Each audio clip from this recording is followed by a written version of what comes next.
好啦，歡迎嚟到我哋新一集隔岸觀火，係 Hugo，我係 Daniel，我係 Eric，我係 Kevin。咁好啦，上一次同大家見面應該係2個月之前啦，即係無論農曆新年定西曆新年咧都未過嘅。咁我哋而家趁呢個機會同大家都係拜年，新年快樂，係啦，好啦，龍年啊，龍馬精神啊！講起龍年我就24歲啦，咁就好啊 ，Eric 講幾句龍仔喎 Eric，恭祝下新年快樂，祝身體健康。其實最緊要都係即係有份工打下已經好好啦。我祝你同唐英年一樣咁醒目咯，大家都係龍年。哇，唐英年都好老咯喎，咁樣。係啊，唔係啊，你可能佢36、48，唔係啩？48咯，48咯，好，祝風調雨順啦，係咯，周圍都國泰民安，世界和平，都係啲好嘢。唔好有大災難。咁難2012喎，2012年我哋呢個關口難緊啦，歐洲冰封晒啦，而家。試下同我哋都冰封咗1個禮拜啦。我10歲。馬雅元係咪呢個2012年嘅12月21號？係啊，世界末日，我哋曾經都講過呢個世界末日嘅話題。係啦，我哋可以諗下我哋今年臨末日之前可以做啲咩咧？可以睇埋歐洲國家杯咯。都係喎。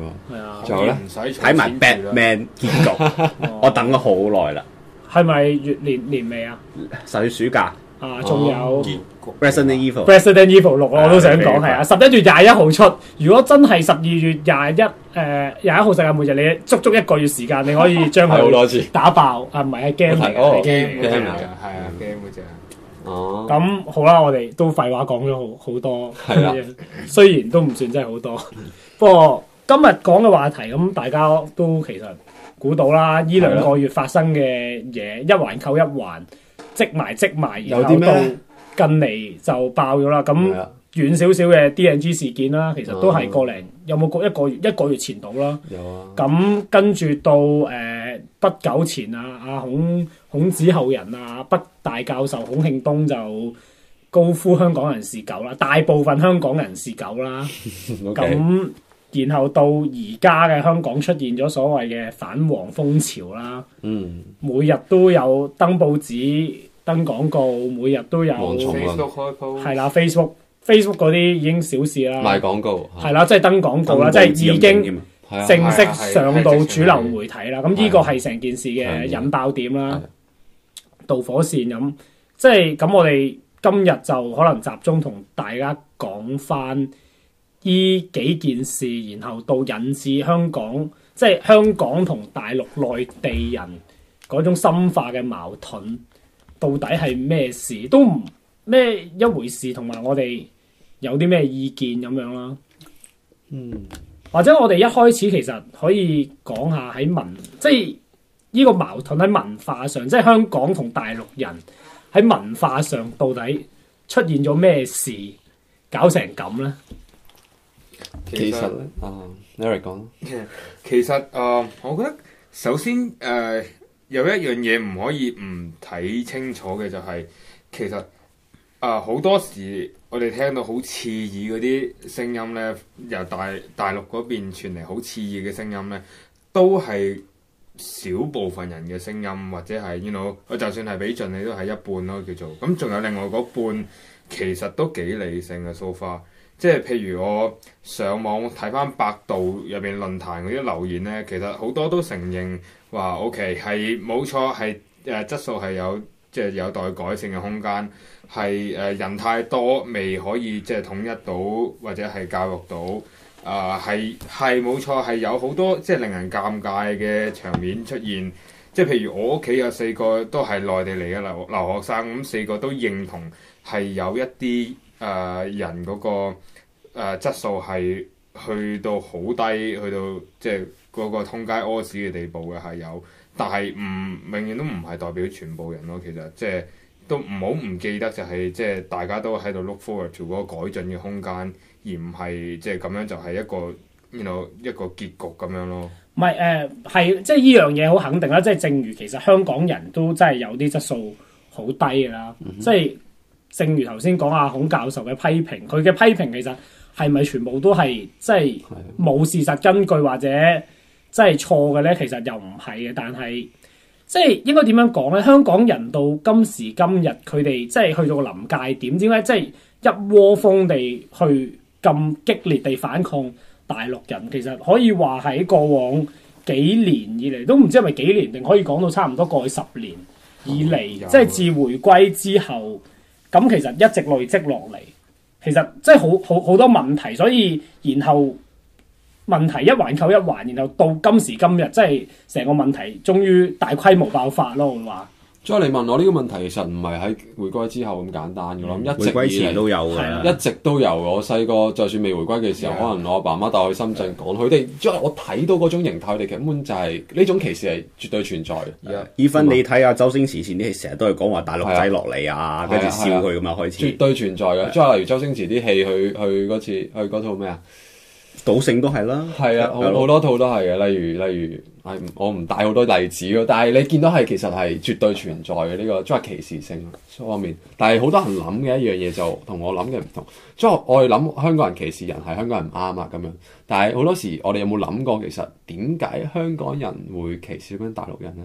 其實大陸人係咪都會有時負少少責任喺裏面咧？點解即係香港人係咪可能香港人真係衰啦？佢成日都歧視人嘅，但係大陸人咁令到香港人咁歧視，可能大陸人都有少少責任喺裏面。咁佢做咗啲咩咁嚴重，而令到香港人覺得，喂，我真係接受唔到你呢個群體嘅人，所以咁排拒佢哋。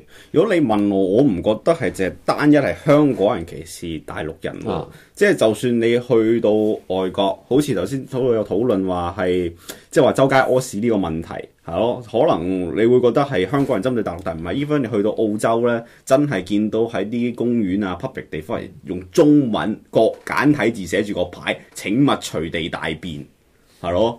咁即係唔知點解好明顯係外地嘅人，或者佢哋都有個諗法，就係可能你喺 Mainland China 嘅人係會覺得佢哋嗰個文化道德水平係有啲唔同嘅，即係佢哋會做出一啲我哋有得超乎我哋認為係常規嘅嘢。即係應該話係啦，即係事出必有因啦。如果唔係有啲咁嘅事發生過，人哋未必會無緣無故去咁樣動一個牌啦。至於點解話係淨係香港人針對大陸人比較多，我只可以咁講，回歸之後越嚟越多人大陸人嚟香港旅遊啊，嚟居住啊。係咯，咁呢樣係當然係移民得最多㗎啦，係咯，我咁保證啊，全世界大陸移民得最多地方應該都係香港㗎啦。但係有一樣嘢我就唔明白啦，如果佢有呢個金錢，有呢個能力去到出國啦，又或者嚟旅遊啦，咁佢應該喺嗰個社會嗰個階層嚟講，都唔係啲冇受過文化嘅人啦，係嘛？反為我唔認同呢一點喎。係點解咧？因為咧，依家大陸某程度嘅問題就係錢多，但係買唔起文化。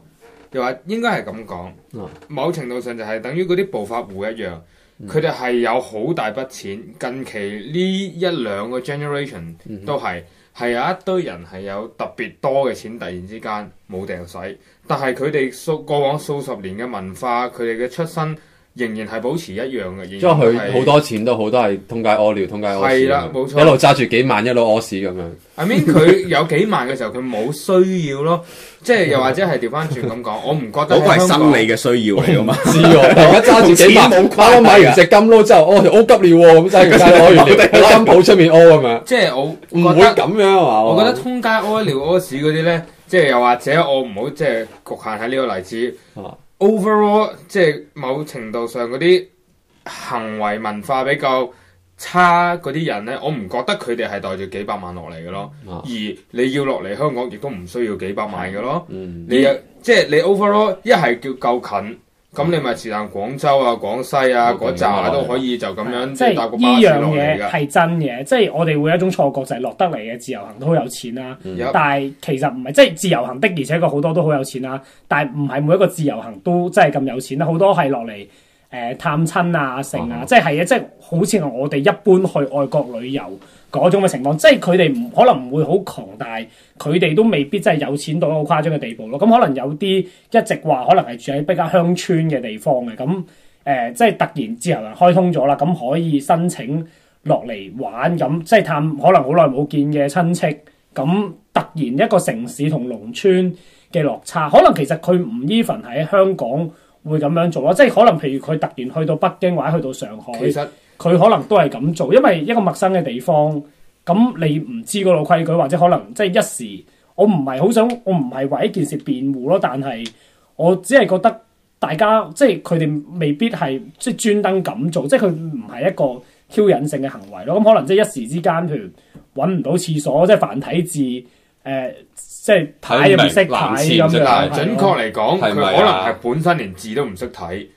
簡體字好勉強，繁體更加唔識，可能係咁嘅。男廁唔係識睇個我由頭到尾我都唔覺得佢係特登咁做，只不過係即係講佢哋嗰個文化習俗係同即係佢係好唔點講咧，好唔明白外邊嘅世界啊，國際嘅人有一個 standard， 即係佢哋嘅 standard 係唔同，佢哋嘅 standard 係比正常低咯。我只可以咁樣講。我覺得佢去到一啲比較高尚嘅地方，佢自己應該會意識到佢唔係自己嘅鄉下地帶嚟嘅。唔係，因為我有唔會走去每一個人個敏感度都唔同嘅。係啊，即係我覺得我哋真係 sorry， 我真係好難去估計咯，因為我哋即係至少已經喺一個香港高度城市化嘅地方長大，咁我唔會想像到佢哋譬如即係自細喺農村長大嗰種情係做啲咩咯？你成個氣氛唔同，你會感覺到噶嘛？我哋可能就算我細個可能喺慣大排檔食嘢，都係咁好 hea 好大聲講嘢。之後你突然間去到一間比較好 high class 嘅茶樓唔係酒樓，全部人都好靜，你唔會突然間好大聲咁講嘢。咁因為你自細唔係即係你自細嘅時候，你已經接觸過可能即係你所謂嘅好高級嘅酒店，然後你由一種即係你慢慢養成即係或者你睇電視或者某啲地方你了解過先。我意思係，縱使我嘅習慣係唔係好似比較文明啲嗰啲人嘅做法嘅，可能就算我係都係可能平時嘅習慣都好似我哋而家鬧鬥樣咁樣做，但係當你去到一個同你唔係你生活慣嘅環境嘅時候，你唔會做翻你以前做嘅習慣出嚟咯，因為你知道嗰個唔係你嘅地頭亦都唔係你嘅地帶，你會學懂去尊重呢個咁基本嘅尊重，其實唔係要需求好。但係你需要明白，佢哋可能喺佢哋角度認為喺條街度屙屎並唔係一個唔尊重嘅行為啊嘛。唔係，不如你覺得咁樣連咁簡單嘅嘢都唔係，不如咁講，其實咁樣因為我哋係會覺得即係排泄家係人都覺得係好污穢啊！我講過另一個例子啊。係直情係真人真事，喺你大陸人，譬如去到香港嘅酒店或者外國嘅酒店食 buffet 咁樣，佢哋係會完全即係食 buffet你要行出嚟自己攞噶嘛。咁張台你擺晒啲衫啊物件喺度，但係佢哋大陸人真係唔識得話意識到原來張台上邊係有衫或者有其他物件，嗰張台即係人哋用緊，佢哋會真係以為嗰張台係冇人用嘅，佢哋坐低就喺嗰度食嘢啊，咁跟住又揦你部手機嚟玩下，咁佢哋係會做啲咁嘅嘢嘅喎，係啊。唔係，不如即係咁講啦。其實即係猜度佢哋係咪故意或者無心，其實冇意思，因為你大家各執一詞，其實都冇用。唔知啦，我諗人對人最基本嘅尊重唔需要好多嘅。唔係，即係你唔知係咯，即係你好難去為一件事真係正常香港人嗰個標準嚟衡量啊嘛。就算你再過到你降到你個標準再低，都仲有人低過呢個標準嘅喎，我相信。咁所以好難講嘅。不如係咯，但係不如我哋跳一跳去第二個話題，覺得語言上面即係一直咁耐以嚟，即係語言上邊，即係我哋頭先話，我哋先從文化方面開始講啦。即係究竟大量嘅大陸遊客或者新移民落到嚟香港，即係喺語言方面對香港人造成有啲咩衝擊？會唔會令到香港人好唔舒服咁樣？舒唔舒服又好難講嘅。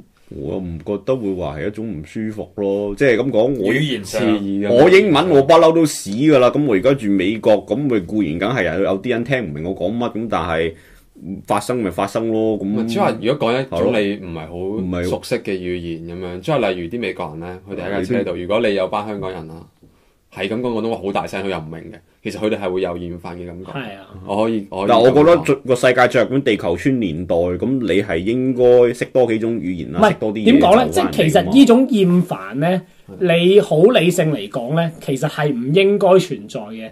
但係好感情因素上面嚟講咧，我係明白嘅。即係我自己喺依邊，我都有經歷就係譬如我排緊隊啦，然後可能我後邊有兩個韓國人，咁我哋就不斷喺度好大聲咁樣講韓文，咁即係嗰種即係如果一件事係譬如佢喺後邊好大聲講廣東話或者講國語咧，我聽得明咧，件事感覺上係冇咁令我難過嘅。但係事實上其實我咁樣諗，我覺得即係你認真啲諗翻，其實依種嘅即係覺得唔舒服係，即係你唔舒服係一件事實啦。但係呢件事上面其實對方係都冇錯，即係講翻佢嘅語言啫。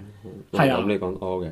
我諗語言上嘅問題其實都只不過係文化衝擊嘅一個宣泄點咯。不過係啊，唔係，但係我覺得另一個問題反而就係，譬如你香港，我哋一直都話我哋嘅官方語言係繁體中文啊，即係英文加中文咁。其實我唔知有冇標明繁體啦，但係我哋英文中文一定即係一直以嚟約定俗成嘅，我哋用嘅中文啊，我哋所有地方嘅告示啊，都係寫中文啦。咁我哋嘅廣播係用廣東話去廣播啦。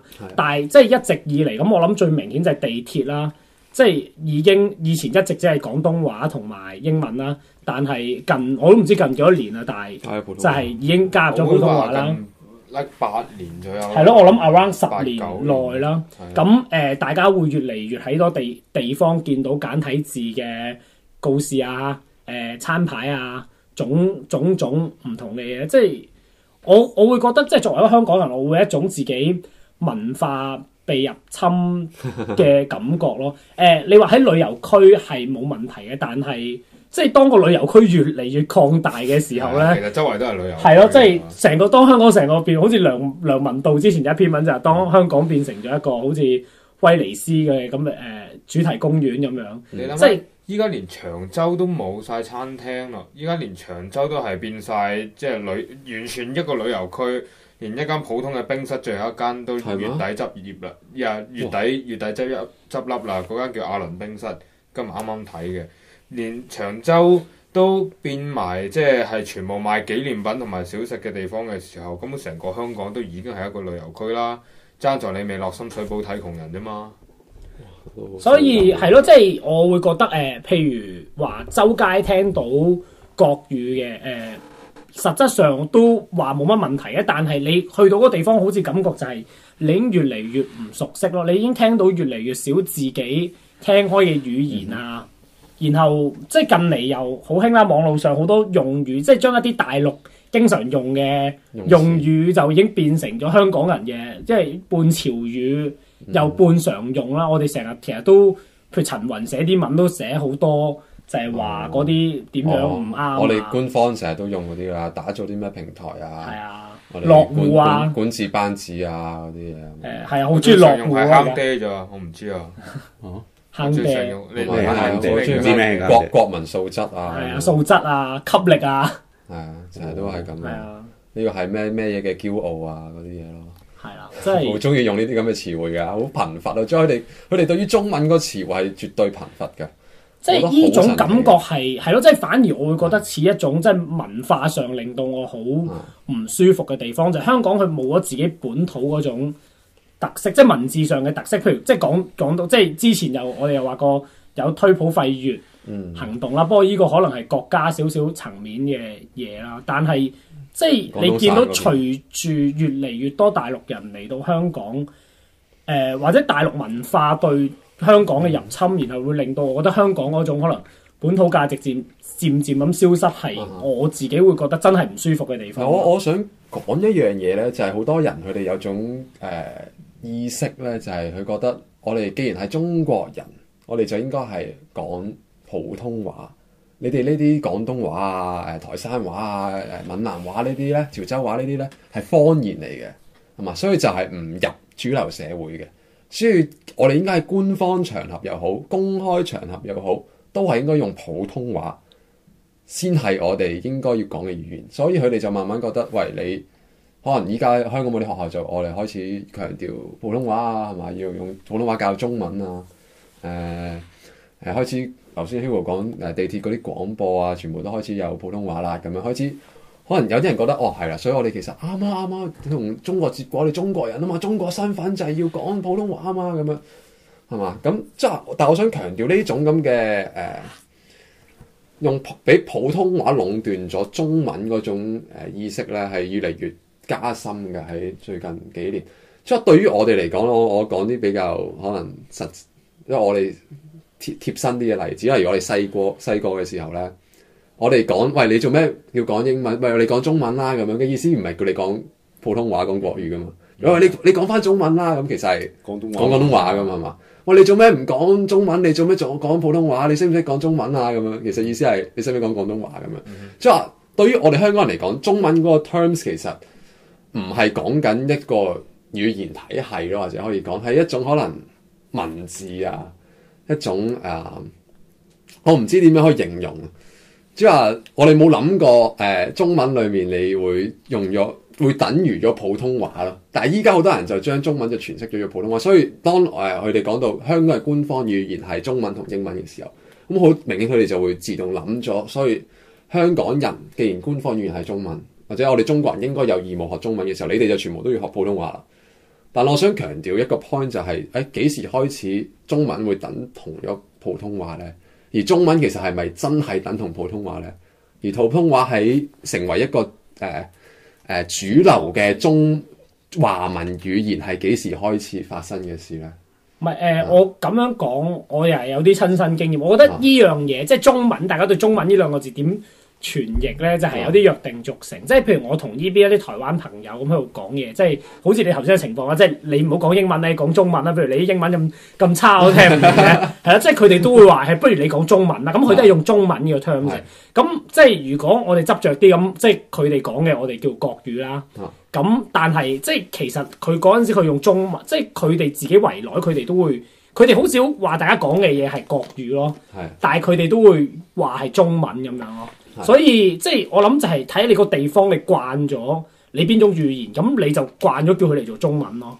即係好似香港咁慣咗我哋講廣東話，咁我哋就即係叫做即係唔會咁繁複咁樣下下都話廣東話啦，咁即係簡單啲，即係中文咁樣。你寫中文啦，你講中文啦，咁樣即係好自然。我哋又好少用粵語呢個 term， 係咯，我哋呢度都係用翻中文。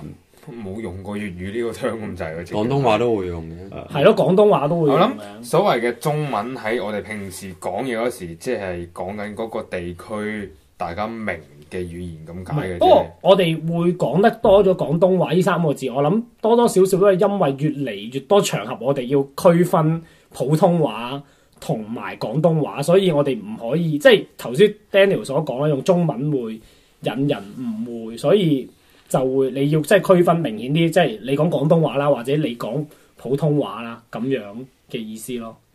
我哋以前古舊啲咧喺西雅圖呢度咧，咁我教會背景長大，咁我哋多數開始教會嘅時候咧，都係首先係粵語崇拜先，咁佢哋唔係叫粵語崇拜，叫中文崇拜。咁佢哋開始有啲 kids 係講英文，咁啊中文崇拜同英文崇拜。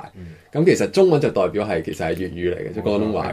咁之後佢另外而家好多台灣或者大陸嘅人嚟咧，咁佢哋開咗一個叫做國語崇拜。咁即係有中文崇拜、有英文崇拜同埋國語崇拜。咁仲係少寫中文，唔係寫粵語。係國語係方言啦，依家變咗。係咁，但係開始慢慢而家演變到咧，中文崇拜就變咗國語，咁就另外又變咗個粵語崇拜同英語崇拜。